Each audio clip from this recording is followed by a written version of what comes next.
Hello everyone, and welcome back to Midnight Horror. I know many of you use these videos to fall asleep, so before you drift off, I'd love it if you could leave a comment letting me know where you're listening from around the world.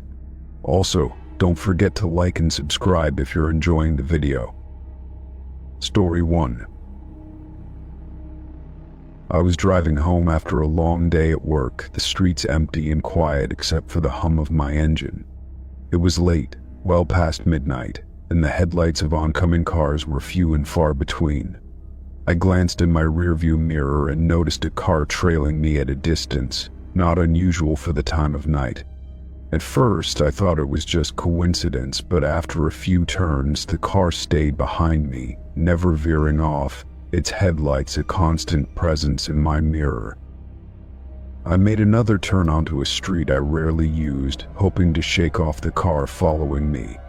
But when I glanced again, the headlights were still there, right behind me.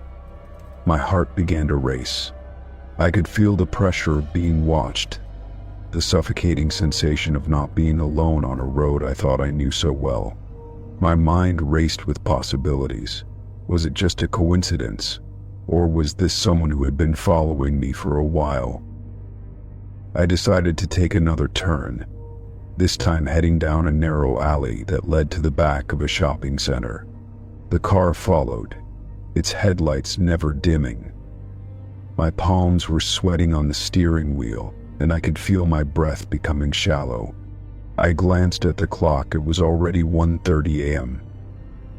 The streets were deserted, and the city felt eerily still. I couldn't shake the feeling that something wasn't right. What if I wasn't just imagining things? What if someone was actually following me?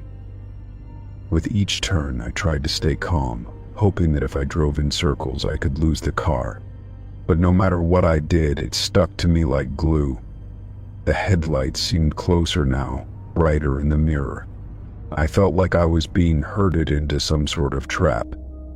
My anxiety grew, and 1,000 thoughts raced through my mind. Should I call the police? But would they even get here in time? I couldn't risk pulling over and waiting for them, not with the stranger behind me. As I neared a more populated area, I made a snap decision. I wasn't going to let this go on any longer. I sped up, heading for the nearest police station. It was a few miles away, but it felt like a lifetime as I drove, constantly checking my rearview mirror, expecting to see the car getting closer. The headlights remained right behind me, their glow unwavering, and I could feel the tension building in my chest with each passing second. When I finally pulled into the parking lot of the police station, my heart was pounding in my ears. I could feel the adrenaline surging through me, my hands shaking as I gripped the steering wheel. The police station was brightly lit, and I hoped that if I parked there, the car would have no choice but to leave. I pulled into an empty spot, the engine of my car still idling, and glanced at the rearview mirror once more. To my shock, the car didn't stop behind me. It didn't slow down at all. The headlights dimmed slightly, and the car sped off down the road, disappearing into the distance as quickly as it had appeared. I sat there for a moment, trying to process what had just happened. The car, the strange sensation of being followed, it all seemed unreal. Was I just paranoid, or had someone really been tracking my every move? I took a deep breath and got out of the car, my legs still trembling slightly as I walked toward the station. I couldn't shake the feeling that I had just narrowly escaped something. I entered the lobby, greeted by the officer behind the desk, and tried to calm my racing thoughts. I explained the situation, telling him how the car had followed me for miles, never turning off, staying right behind me no matter what I did. The officer listened attentively, his expression serious. "It sounds like you did the right thing, driving straight to the station," he said. "But honestly, we can't track anything without more details." His tone was reassuring, but there was a hint of concern in his eyes. He made a note in his log and suggested I report it the next time I felt unsafe or noticed the car again. But as I stood there, I couldn't help but feel that something more sinister was at play.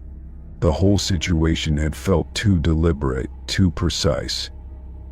It wasn't just a random encounter, it was as though someone was watching me. I thanked the officer and left, my mind still spinning. I drove home in silence, the streets now feeling far too empty. The headlights from the car I had been followed by had vanished, but the lingering sense of unease stuck with me. I couldn't shake the image of the headlights in my rearview mirror, following me like some dark shadow. I hadn't realized until now how vulnerable I had felt, how easily someone could have snatched me away without anyone noticing. When I finally got home, I locked all the doors and checked every window, though I knew it wouldn't help. The incident had left me on edge, and even the comfort of my familiar surroundings felt hollow. I sat in the living room, replaying the events in my mind. How had the car followed me so persistently, never breaking off even once? Why had it stopped when I pulled into the police station, only to disappear like that? I didn't have any answers, and I didn't sleep that night. My mind wouldn't let me forget the feeling of being pursued, the knowledge that someone for reasons unknown had been tracking my every move. It was a thought that haunted me for weeks after, and even though the car never appeared again, I couldn't shake the fear that one day it might, that I might be watched again, and next time I might not have the chance to escape. Story 2. I was at a gas station during a long road trip, feeling the fatigue settling in after hours on the highway. The rest stop was quiet, almost too quiet, but I was grateful to stretch my legs for a moment. I made my way inside the building, heading straight for the public restroom at the back. The door to the men's room creaked as it opened, the faint smell of cleaning supplies lingering in the air. I entered one of the stalls, locking the door behind me, and let out a deep sigh. I hadn't realized how badly I needed a break until I sat down. The sound of my breathing echoed in the small, sterile space, and for a moment I felt a slight sense of relief. The trip had been long and uneventful, but there was a nagging feeling at the back of my mind, something I couldn't quite place. Just as I started to relax, I heard the door to the restroom open. A faint shuffle of footsteps entered, and the sound of the door clicking shut followed. I didn't think much of it at first. There were always people coming and going at these stops. But then, something felt off. The footsteps didn't move past the stalls. Instead, they stopped right outside mine.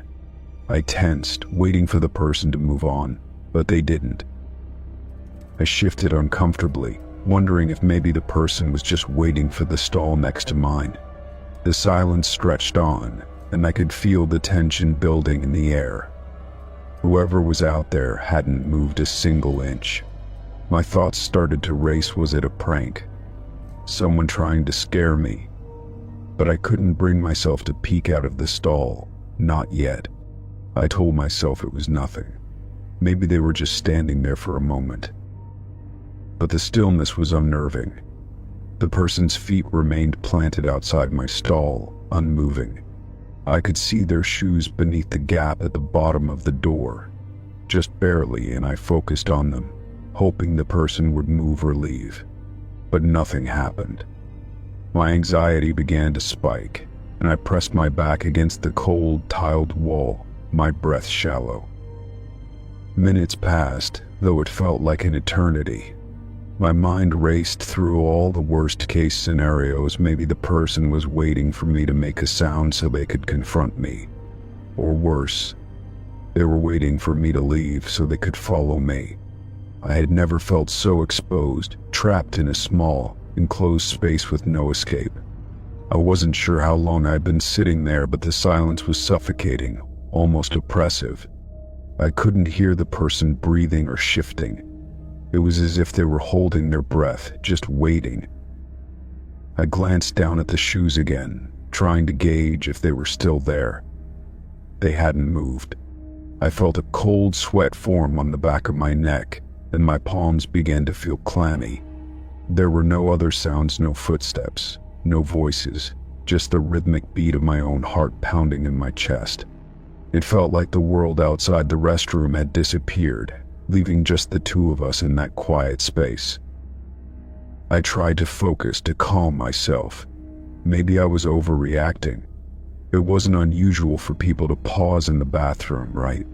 But something about the stillness of the situation felt wrong.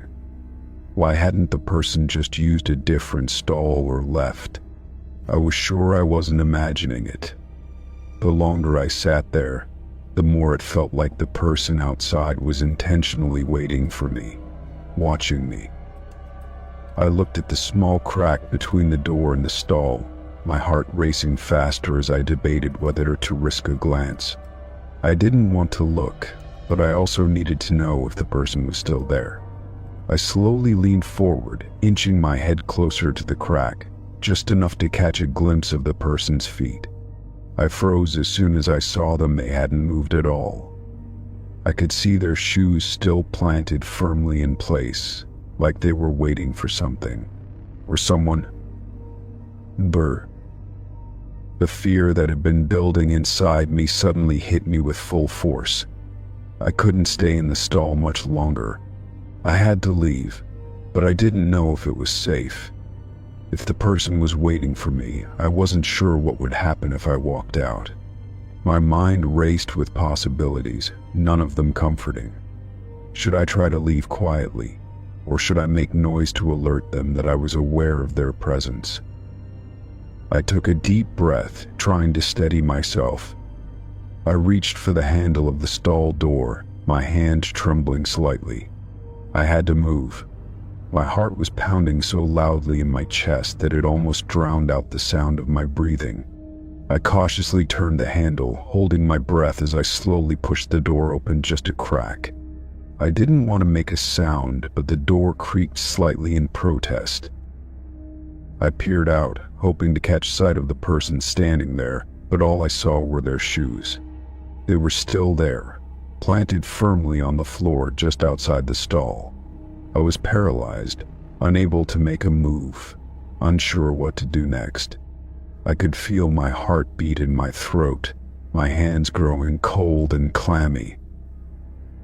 I wanted to bolt from the restroom, but I knew I couldn't do it without knowing what I was up against.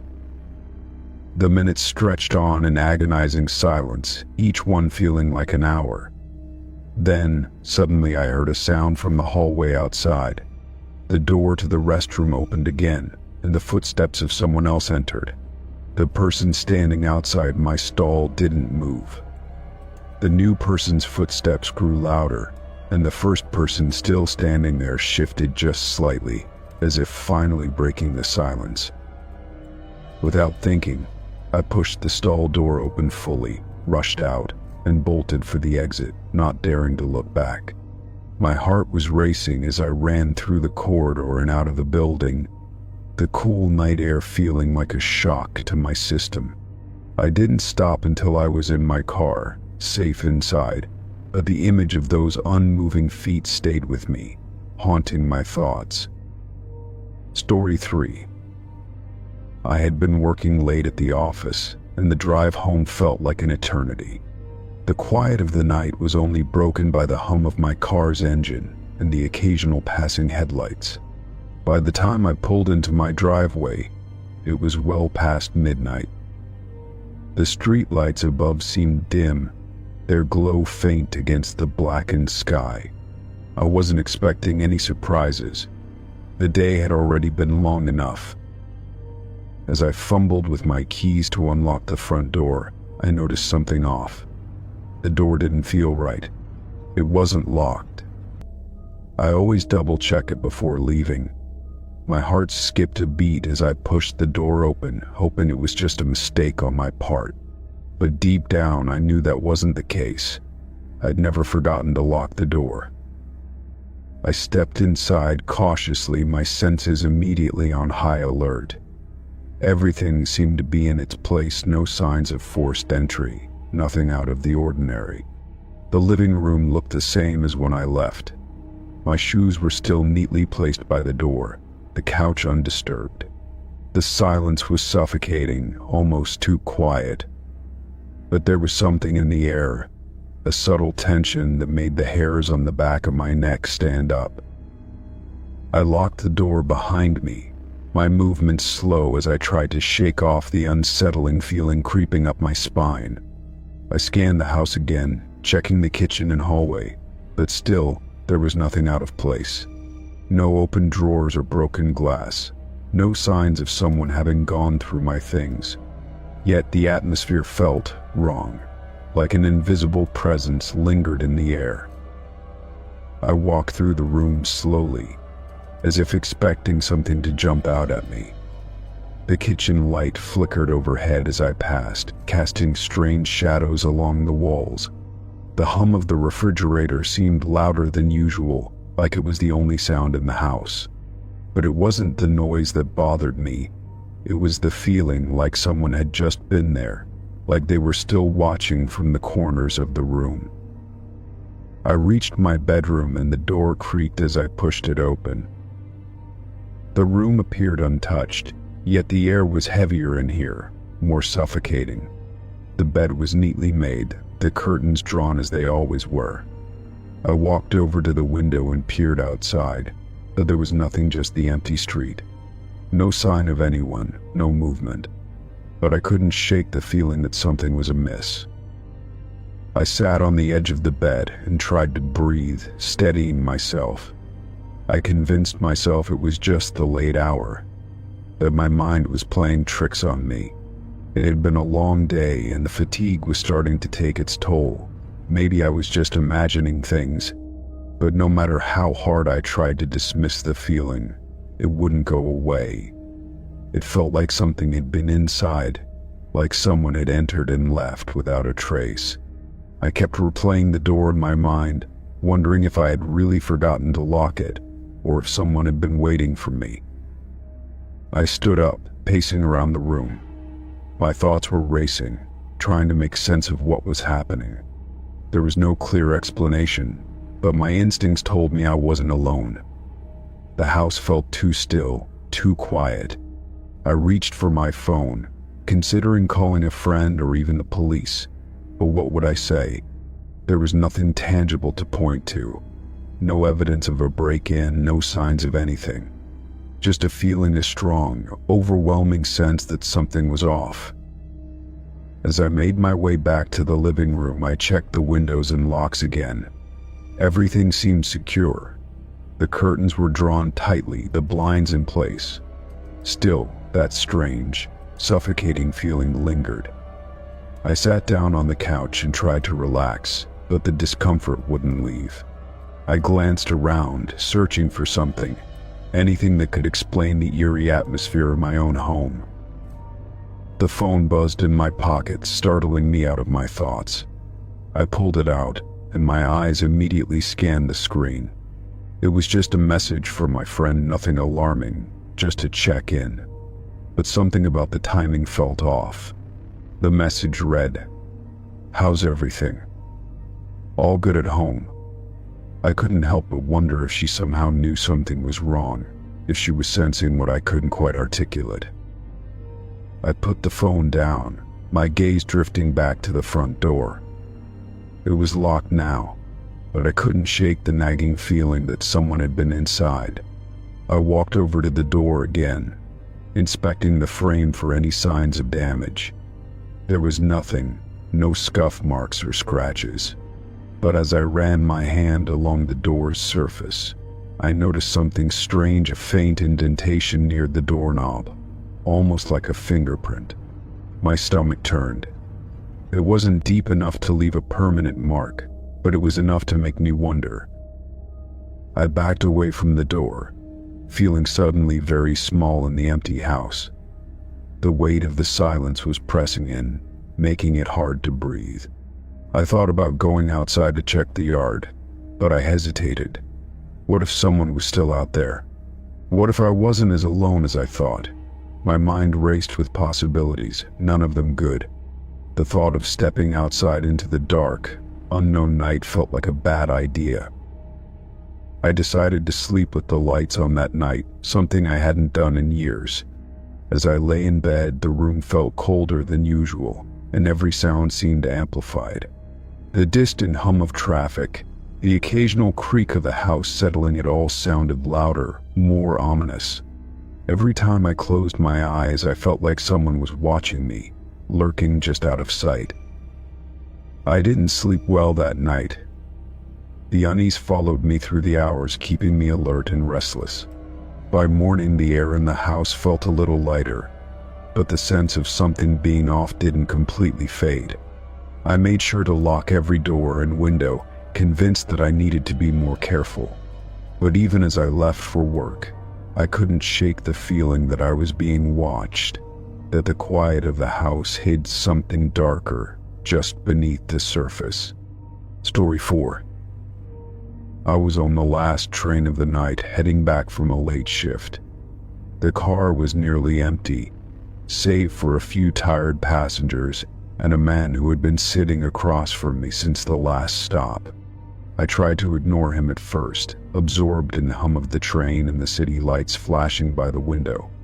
But every time I glanced up, I caught his eyes on me. There was no mistaking it, he was staring, and his lips were curled into a grin that seemed a little too wide.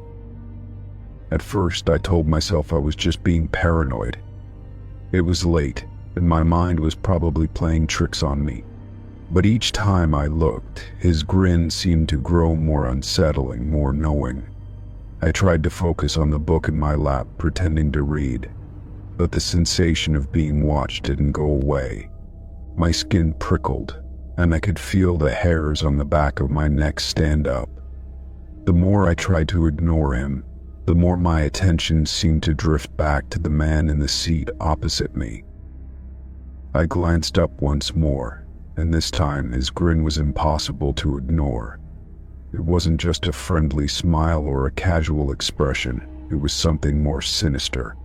His eyes locked with mine, and the smile seemed to stretch even wider. I quickly looked away, staring out the window at the dark city passing by. But my heart began to race. I couldn't shake the feeling that something was wrong, that this man wasn't just another late-night commuter. The train lurched slightly as it pulled into another stop, and I took a deep breath, trying to calm my nerves.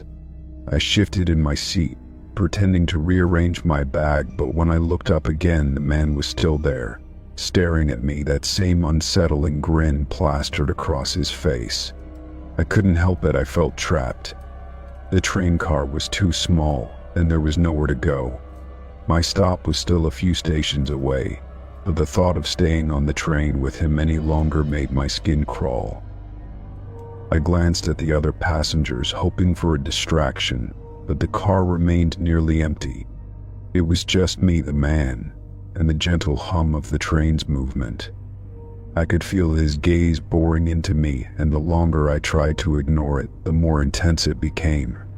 The tension in the air was palpable, thick with an eerie silence that made every sound, every click of the train's wheels, every breath I took feel too loud. A few moments later, I couldn't stand it any longer.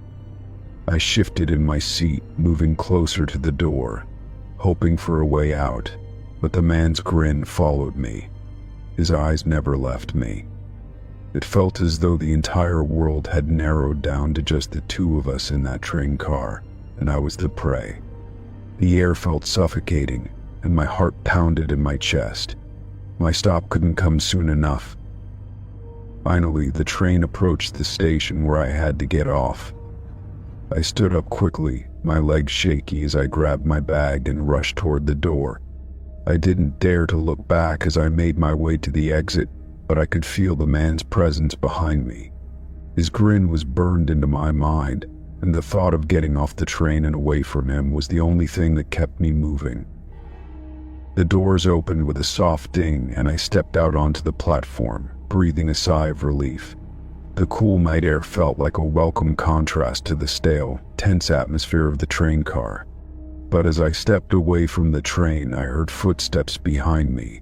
I turned around, startled, and saw the same man stepping off the train. His grin was still there, stretched wide, and his eyes locked onto mine once again. My heart skipped a beat. It couldn't be. Why would he be getting off at my stop? I hadn't seen him get up or move during the ride, but here he was, following me onto the platform. The fear that had been building inside me surged to the surface, and I started walking faster, hoping to get to the station's exit before he could catch up to me. I could hear him behind me, his footsteps echoing in the quiet of the empty platform. I didn't dare look back again, but I could feel his presence drawing closer. The hairs on the back of my neck stood up once more, and I quickened my pace, practically jogging toward the station's exit. The lights above flickered as I hurried along, the sound of my footsteps loud in the otherwise still space. I reached the exit and pushed open the door, stepping into the cold night air. I glanced over my shoulder, hoping to see him stop at the station, but he was still there, right behind me. His grin was now a terrifying, toothy stretch across his face. I didn't know what to do. There was no one else around, no other commuters on the platform. It was just me, him, and the shadowy streets beyond. I took a sharp left, heading toward the bus stop, hoping the public transport would offer a way to lose him. As I walked faster, I glanced back once more. The man was still there, but now he was no longer smiling. His expression had shifted, but his eyes were still locked onto mine. It was as though he were daring me to run, daring me to do something, anything to escape. I picked up my pace, my legs moving faster than I thought they could go, and my breath came in short, panicked gasps. As I reached the bus stop, I could hear his footsteps behind me again, closer than ever. I turned around, fully prepared to confront him, to demand what he wanted. But when I looked, he was gone. There was no sign of him anywhere. The street was empty, and the sounds of the city felt deafening in comparison to the silence I had just experienced. The bus arrived moments later, and I got on without hesitation. I sat near the front, glancing out the window, half expecting to see the man standing on the sidewalk, watching me. But there was nothing. I felt a mix of relief and confusion wash over me, unsure of what had just happened. Who was that man? Why had he followed me? The ride home felt endless, but eventually I reached my apartment building. I got off the bus and made my way inside, locking the door behind me. I leaned against it for a moment, trying to steady my breath. The encounter on the train had left me rattled, and I couldn't shake the image of his grin from my mind. Whoever he was, wherever he had gone, I hoped I would never see him again. But as I turned to head for my room, I noticed something strange. There was a note on my door. I reached for it, hesitating for a moment, then unfolded it. Written in the same scrawl as before were the words, "Nice to see you again." Story 5. I had been babysitting for the Hendersons for a few months now, and it was one of those quiet nights when everything seemed perfectly normal. The kids were asleep upstairs, their soft breathing the only sound in the house. I sat on the couch, flicking through channels, trying to find something to keep me occupied until the parents came home. It was a peaceful night, or so I thought. The phone rang, slicing through the stillness of the house. I froze for a moment, unsure whether to answer. It was late, and I didn't recognize the number. After a few rings, I hesitated but picked up the receiver. "Hello?" I said, my voice calm, but a small knot of unease started to form in my stomach. The voice on the other end was low and cold. "I see you through the window." My heart skipped a beat, and I felt a chill run down my spine. The curtains were drawn, The lights in the living room dimmed just enough to keep things cozy, and I hadn't heard anything that could explain the voice's statement. My first instinct was to dismiss it, to laugh it off as a prank call or something absurd. But the unsettling tone in his voice kept me on edge. I could feel the hairs on the back of my neck standing up. "Who is this?" I asked, trying to keep my voice steady. The man didn't respond immediately, but I could hear faint breathing, as though he were just waiting for me to speak. The silence stretched for several seconds, and I began to feel the weight of his presence, even though I couldn't see him. The air in the room felt thick, heavy with anticipation. "What do you want?" I asked, feeling my pulse race. Then his voice returned, smooth and unnervingly calm. "I can see you sitting there, all alone, just waiting for someone to come home." The way he spoke made it clear he wasn't guessing. He knew exactly what I was doing. I stood up from the couch, my hands trembling slightly as I walked toward the front window, glancing outside. The street was dark, the only light coming from the dim street lamp at the corner. Nothing seemed out of place, but the hairs on my arms prickled as if something invisible was watching me. I returned to the phone, my grip tightening around the receiver. "Stop messing around," I said, trying to sound more confident than I felt. "The police will be called if you don't stop this." A brief silence followed, and then he spoke again. "You think they'll be able to help?" "I'm already here." My blood ran cold. My thoughts began to race. Was he outside? Was he in the yard? I couldn't see anyone through the windows. The house was on a quiet street, and it seemed unlikely that anyone would be lurking around. But the more I thought about it, the more unsettled I became. What if he was hiding just out of sight, watching me, waiting for me to make a mistake? I walked slowly toward the back of the house, trying to keep my mind focused on something other than the growing anxiety that twisted in my stomach. My eyes scanned the dark backyard, but I didn't see anything unusual. No shadows moving in the corners. No strange figures lurking near the trees. Still, the feeling of being watched wouldn't go away. My eyes kept flicking back to the window, convinced I might spot something, someone. I returned to the living room, where the phone still sat in my hand. The man's voice came through again, clear and direct.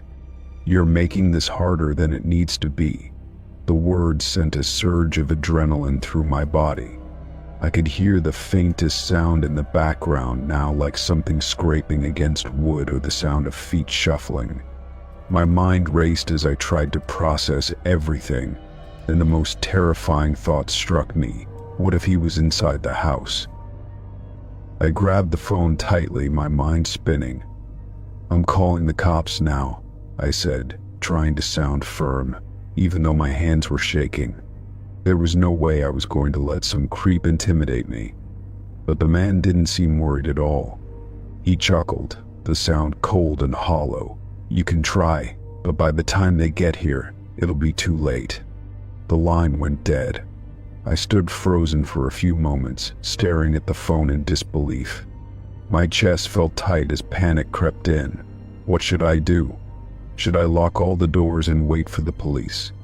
Or was he already inside? My heart pounded as I started to move toward the kitchen, but then I stopped. The thought hit me like a bolt of lightning. What if he wasn't outside? What if he was inside? My legs moved on their own, carrying me toward the staircase. I needed to check on the kids. I needed to make sure they were safe. I crept upstairs, my pulse echoing in my ears, the silence in the house now deafening. The kids were still asleep, their small bodies nestled under the covers, completely unaware of what was happening. I exhaled a shaky breath of relief, but something didn't feel right. I had been so focused on the phone call, so concerned with whether or not the man was outside, that I hadn't noticed the small detail. The door to the master bedroom, which was always closed, was now slightly ajar. I walked cautiously toward it, the hairs on my neck standing up as I peered inside. The room was empty, but the bed had been disturbed. A slight indentation in the covers suggested someone had been there recently. I felt a cold sweat on my brow. Someone had been in that room. My heart raced. I backed away from the door and turned toward the stairs, trying to keep my breathing even. It was time to get out of there. I needed to leave before it was too late. Just as I turned to head back down, I heard a faint creak. My blood ran cold. The stairs. Someone was on the stairs. I didn't need to look up to know that I wasn't alone anymore. Story 6. The evening air was cool, and the streets were quiet as I walked home from a friend's house. The kind of quiet that only happens late at night when most people are tucked in, and the world seems to be holding its breath. The streetlights cast long shadows, and I quickened my pace, eager to get home. As I turned onto my block, I noticed a man standing by the bus stop at the corner. He was looking down, but as soon as I approached, he lifted his head and smiled at me. It wasn't a friendly smile. There was something about it that unsettled me, something crooked and off-putting, like he knew something I didn't. I instinctively slowed my steps, my gut telling me to be cautious. "Excuse me," he said, his voice smooth but with a strange edge to it. "Can you help me with directions? I'm trying to find 5th Street." I glanced around, unsure of how to respond. The man's clothes weren't out of place, but the way he was standing too still, too purposeful made my skin crawl. I gave a small nod, trying to keep my tone polite, but I wasn't sure how to help him. "Sorry, I'm not sure. I'm not from around here," I said, stepping around him and continuing on my way.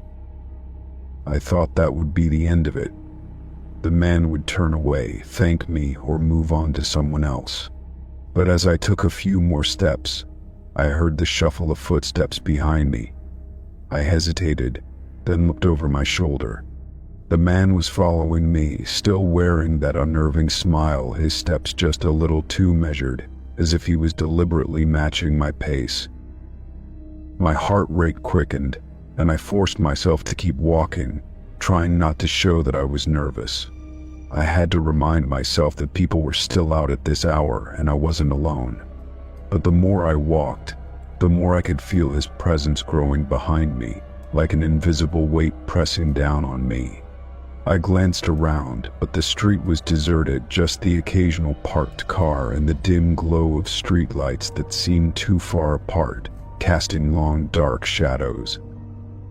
I tried to pick up the pace, but so did he. Every time I sped up, I heard his footsteps increase, never quickening, but never slowing either. It felt like he was deliberately keeping just enough distance between us, like a predator stalking its prey. The smile was still there, plastered on his face, and I could feel his eyes burning into the back of my neck. I couldn't shake the feeling that something was very wrong. I reached the corner and turned onto another street, hoping to lose him in the maze of alleyways and side roads. But when I looked over my shoulder again, he was still there, just a few steps behind me. My pulse was racing now, a cold sweat starting to form along the back of my neck. I didn't dare look back again, but I could hear him, the steady rhythm of his footsteps never faltering. For the next 3 blocks I moved faster, hoping he would either lose interest or get the message that I wasn't willing to engage. The streetlights here were fewer and farther apart, and the silence felt oppressive. There was a strange sense of isolation, as if the world had been muted. With every step I took, I could feel him still behind me, matching my pace. I told myself that I could outrun him if I needed to, but something told me he wasn't in a hurry. He was in control. My mind raced, trying to come up with a plan. Should I stop and confront him? Should I find a place to duck into, like a store or a cafe, to lose him in the crowd? But the neighborhood was still quiet, and I knew that stopping might be a mistake. I couldn't keep up this pace forever, and I wasn't sure how far I could go before my legs gave out. I had one more block to go. I was almost home, almost within reach of the familiar safety of my apartment. I started to turn onto my street, hoping that the familiarity of the area would make him leave. But just as I reached the corner, I heard him stop. I didn't turn around immediately, but I could feel his absence like a void in the air. I took another step, and then another, my mind still racing. Something was different, though the air seemed quieter, more still, and I felt a strange unease creeping over me. It was as though the entire world had just stopped moving. I glanced behind me quickly, but the man was gone. There was no sign of him, no trace of his footsteps, nothing. I stood there for a moment, frozen in place, before I forced myself to move forward, my legs trembling as I walked the last few steps to my door. I rushed inside, locking the door behind me and sliding the bolt into place. My heart was pounding, and the adrenaline from the walk had left me shaky. I stood there for a few minutes, trying to calm down. The memory of that man's smile still burned into my mind. There was no way he could have just vanished like that, could he? Maybe he had just turned around and gone another way. Maybe I was overreacting, letting my fear get the better of me. But no matter how much I tried to rationalize it, I couldn't shake the feeling that something had been off about the whole encounter. The way he had followed me without a word, the way his smile never wavered, it wasn't normal. Something told me that the man had not been just another lost soul asking for directions. There had been an intention in his actions, something I couldn't place, but it felt wrong. I couldn't help but wonder if I'd ever see him again, if that smile would haunt me the way it already had. Story 7. I woke up in the middle of the night,